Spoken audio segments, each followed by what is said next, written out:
بسم اللہ الرحمن الرحیم۔ محب طبری نے اپنی کتاب ریاض النسرہ میں تحریر فرمایا ہے، ایک مرتبہ حلب کے کچھ رافضیوں نے لاکھوں اشرفیوں کی رقم اور بے شمار تحفہ امیر مدینہ کی خدمت میں رشوت کے طور پر اس مقصد کے لیے پیش کیے وہ انہیں مسجد نبوی میں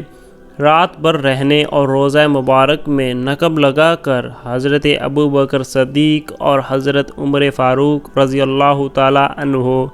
کے مبارک جسموں کو قبر انور سے نکال کر لے جانے کی اجازت دے۔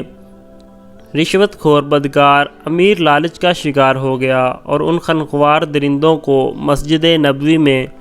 رات بھر رہنے اور اپنا منصوبہ پورا کر لینے کی اجازت دے دی، اور مسجد نبوی کے شیخ الخدام شمس الدین سواب کو حکم دے دیا جس وقت رات میں ان رو افز کا گروہ مسجد نبوی میں داخل ہونا چاہے ان کے لیے دروازے کھول دینا۔ شمس الدین سواب کا بیان ہے، آدھی رات کو 40 آدمیوں کا گروہ کدال، پھاوڑے اور دوسرے کھدائی کے آلات و سامان سے مسلح ہو کر مسجد نبوی میں داخل ہوا اور میں مسجد کے دروازے پر بیٹھ کر رونے لگا، مگر اپنی مولی کی شان جیسے ہی یہ مردود لوگ ممبر شریف کے قریب پہنچے، ایک دم کے سب زمین میں دھونے لگے، یہاں تک کہ سب زندہ درگور ہو گئے۔ 2/3 رات گزرنے کے بعد امیر مدینہ نے مجھے طلب کر کے ان لوگوں کا حال پوچھا تو میں نے آنکھوں دیکھا ماجرا عرض کر دیا، وہ سب زمین میں دھنس گئے ہیں۔ امیر مدینہ نے مجھے ڈانٹ کر کہا، تم پاگل بالکل ہو اور دیوانے ہو گئے ہو، بھلا یہ کیوں ممکن ہے؟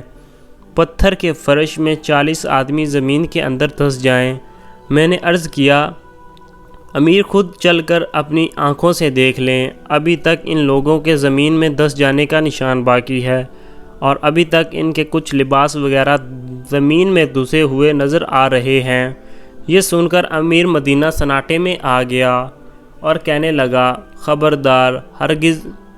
تم اس راز کو کسی پر ظاہر نہ کرنا ورنہ میں تلوار سے تمہارا سر اڑا دوں گا۔ زمانہ ماضی میں دشمنوں اسلام نے حضور اکرم کی توہین اور ایذا رسانی کے لیے کیسی کیسی خوفناک سازشیں اور کیسے کیسے گندے اور گناہ منصوبے بنائے، مگر اللہ تعالیٰ کا وعدہ کتنا حق اور سچا ہے۔ اے محبوب، اللہ تعالیٰ آپ کو